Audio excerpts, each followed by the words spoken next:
வணக்கம். ஆகாஷவாணி. மாநில செய்திகள் வாசிப்பவர் புனிதராஜ். தலைப்புச் செய்திகள்.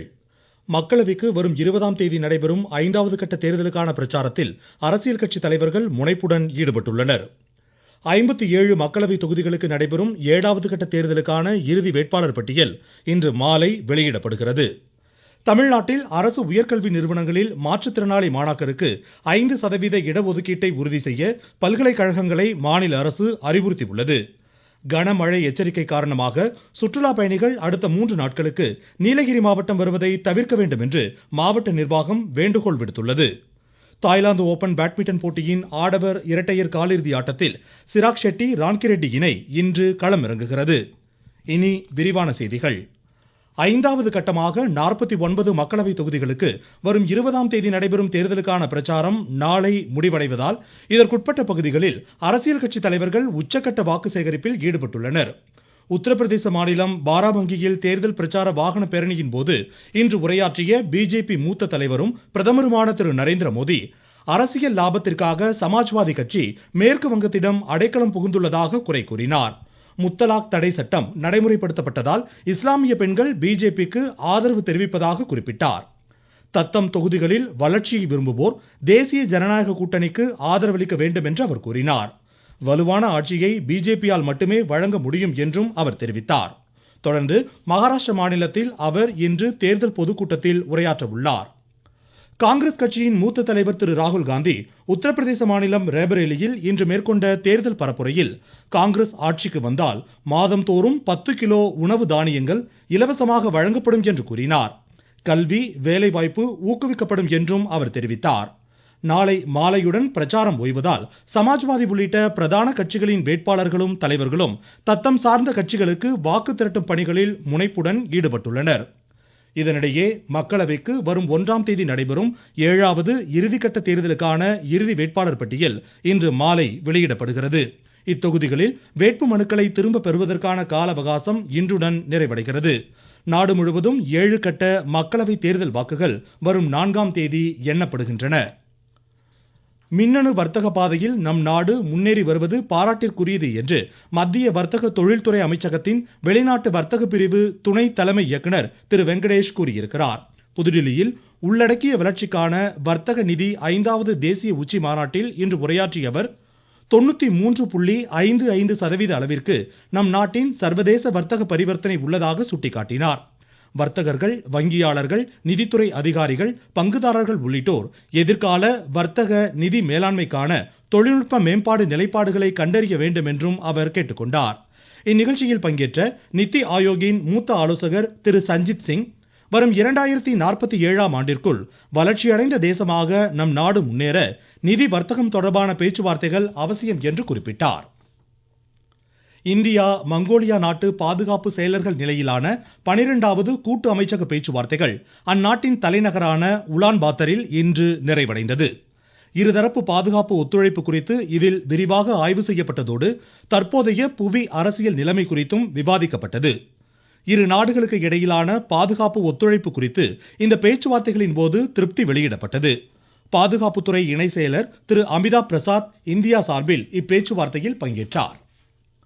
உலக தொலைத்தொடர்பு மற்றும் தகவல் சமுதாய தினம் இன்று கடைபிடிக்கப்படுகிறது. இணையதளம் சார்ந்த தகவல்கள் மற்றும் தொலைத்தொடர்பு தொழில்நுட்பங்கள் குறித்து உரிய விழிப்புணர்வை ஏற்படுத்துவதே இத்தினத்தின் நோக்கமாகும். மின்னணு பொருளாதாரத்திலும் அது சார்ந்த அனைத்து அம்சங்களிலும் குடிமக்கள் ஆளுமையுடன் திகழும் இச்சூழலில் மின்னணு தொழில்நுட்ப பிரிவில் சர்வதேச நாடுகளுக்கு முன்னோடியாக நம் நாடு முன்னேறி வருவதை எடுத்துரைக்கும் வகையில் இத்தினம் கடைபிடிக்கப்படுகிறது. 2047ஆம் ஆண்டிற்குள் இந்தியா வளர்ச்சியடைந்த தேசமாக உருவாவதில் தனியார் துறை பெரும் பங்காற்றும் என்று மத்திய நிதியமைச்சர் திருமதி நிர்மலா சீதாராமன் கூறியிருக்கிறார். புதுடில்லியில் இன்று வர்த்தகர்கள் நிகழ்ச்சியில் உரையாற்றிய அவர், அடுத்த 5 ஆண்டுகளில் இந்தியாவின் வளர்ச்சி உலக அளவில் 18% இருக்கும் என்றார். தயாரிப்பு மற்றும் சேவை பிரிவில் இந்தியாவின் திறன் வளர்ந்து வருவதை எடுத்துரைத்த அவர், நம் நாட்டின் துரித பொருளாதார வளர்ச்சி வரும் ஆண்டுகளிலும் தொடரும் என்று கூறினார். நீங்கள் கேட்டுக்கொண்டிருப்பது ஆகாஷவாணியின் மாநில செய்தி அறிக்கை. தமிழ்நாட்டில் உயர்கல்வி நிறுவனங்களில் மாற்றுத்திறனாளி மாணாக்கருக்கு 5% இடஒதுக்கீட்டை உறுதி செய்ய வேண்டும் என்று அரசு அறிவுறுத்தியுள்ளது. இது தொடர்பாக அனைத்து அரசு, தனியார் பல்கலைக்கழகங்களுக்கு அனுப்பப்பட்டுள்ள சுற்றறிக்கையில் பொறியியல், கலை, அறிவியல், மருத்துவம், சட்டம் உள்ளிட்ட அனைத்து வகையான படிப்புகளுக்கும் இம்மாணாக்கருக்கான இடங்களை நிரப்ப வேண்டும் என்று ஆணையிட்டுள்ளது. தமிழகத்தில் அனைத்து வீடுகளிலும் 100 யூனிட் மின்சாரம் ரத்து என்று வெளியாகும் தகவல்கள் தவறானவை என்று அரசு தெளிவுபடுத்தியுள்ளது. ஒரு வீட்டின் உரிமையாளர் ஒன்றுக்கும் மேற்பட்ட இணைப்புகள் வைத்திருந்தால் அவருக்கு 100 யூனிட் மின்சாரம் மட்டுமே மானியமாக வழங்கப்படும் என்று அறிவிக்கப்பட்டுள்ளது. இதனிடையே தமிழகத்தில் அனைத்து விண்ணப்ப தேவைகளுக்கும் ஒரே இணையதளம் மூலம் பொதுமக்களின் கோரிக்கைகள் நிறைவேற்றப்படுவதாக தமிழ்நாடு மின்சார வாரியம் கூறியுள்ளது. புதிய மின் இணைப்பு பெற மின்சாரம் தொடர்பான குறைகளை தெரிவிக்க ஒரே வலைதளத்தை பயன்படுத்தலாம் என்றும் தெரிவிக்கப்பட்டுள்ளது. தமிழகத்தில் போதைப் பொருட்களின் பயன்பாட்டை தடுக்கும் நடவடிக்கைகளை அரசு தீவிரப்படுத்த வேண்டும் என்று அஇஅதிமுக பொதுச் செயலர் திரு எடப்பாடி கே பழனிசாமி வலியுறுத்தியுள்ளார்.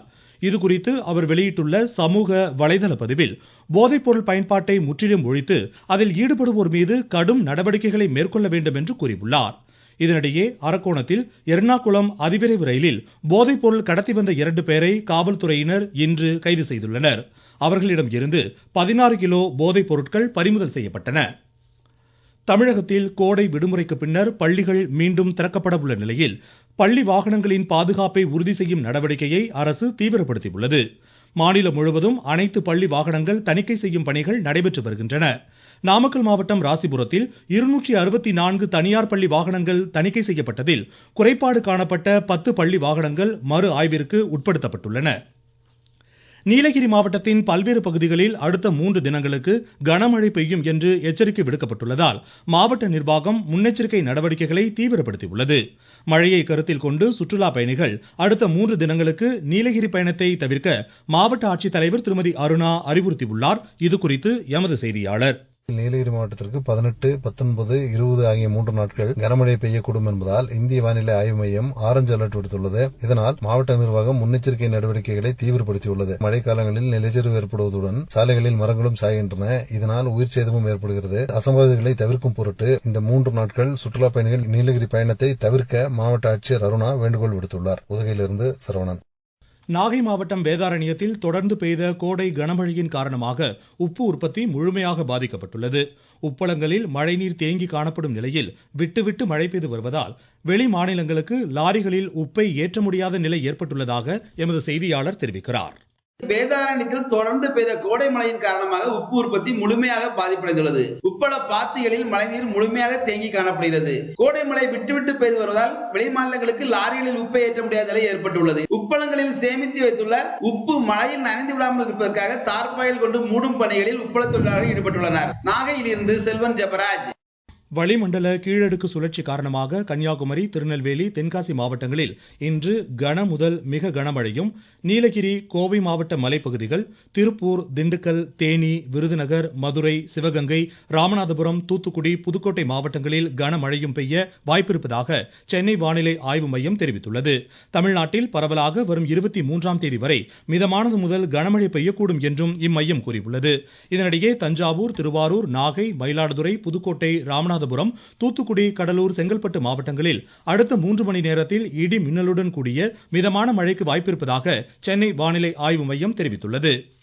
சென்னை எழும்பூர் விசாகப்பட்டினம் இடையே வரும் 28, அடுத்த மாதம் 4, 11, 18, 25 ஆகிய நாட்களில் கோடைக்கால சிறப்பு ரயில்கள் இயக்கப்பட உள்ளன. இதனிடையே காரைக்குடியில் மேற்கொள்ளப்படும் தண்டவாள பராமரிப்பு பணிகள் காரணமாக நாளை மறுநாள் திருச்சி, ராமேஸ்வரம் அதிவிரைவு ரயில் சேவை, காரைக்குடி, திருச்சி பயணிகள் ரயில் இரு மார்க்கங்களிலும் ரத்து செய்யப்படுவதாக தெற்கு ரயில்வே அறிவித்துள்ளது. தென் மாவட்ட மக்களின் நீண்ட நாள் கோரிக்கையை ஏற்று தென்காசி, செங்கோட்டை இடையே கூடுதல் ரயில் இன்று இயக்கப்பட்டதை தொடர்ந்து அந்த ரயில் செங்கோட்டை ரயில் நிலையத்திற்கு இன்று வந்தடைந்த போது பயணிகள் சங்கத்தினர் சார்பாக சிறப்பான வரவேற்பு அளிக்கப்பட்டது. தாய்லாந்து ஓபன் பேட்மிண்டன் போட்டியின் ஆடவர் இரட்டையர் காலிறுதி ஆட்டத்தில் இந்தியாவின் சிராக் ஷெட்டி, ரான்கிரெட்டி இணை மலேசிய இணையை இன்று எதிர்கொள்கிறது. IPL 2020 கிரிக்கெட் போட்டியில் மும்பையில் இன்று இரவு 7:30 மணிக்கு மும்பை இந்தியன்ஸ் லக்னோ சூப்பர் ஜெயின்ஸை எதிர்கொள்கிறது. மீண்டும் தலைப்புச் செய்திகள். மக்களவைக்கு வரும் 20ஆம் தேதி நடைபெறும் 5வது கட்ட தேர்தலுக்கான பிரச்சாரத்தில் அரசியல் கட்சி தலைவர்கள் முனைப்புடன் ஈடுபட்டுள்ளனர். 57 மக்களவை தொகுதிகளுக்கு நடைபெறும் 7வது கட்ட தேர்தலுக்கான இறுதி வேட்பாளர் பட்டியல் இன்று மாலை வெளியிடப்படுகிறது. தமிழ்நாட்டில் அரசு உயர்கல்வி நிறுவனங்களில் மாற்றுத்திறனாளி மாணாக்கருக்கு 5% இடஒதுக்கீட்டை உறுதி செய்ய பல்கலைக்கழகங்களை மாநில அரசு அறிவுறுத்தியுள்ளது. கனமழை எச்சரிக்கை காரணமாக சுற்றுலா பயணிகள் அடுத்த 3 நாட்களுக்கு நீலகிரி மாவட்டம் வருவதை தவிர்க்க வேண்டும் என்று மாவட்ட நிர்வாகம் வேண்டுகோள் விடுத்துள்ளது. தாய்லாந்து ஓபன் பேட்மிண்டன் போட்டியின் ஆடவர் இரட்டையர் காலிறுதி ஆட்டத்தில் சிராக் ஷெட்டி ரான்கிரெட்டி இணை இன்று களமிறங்குகிறது.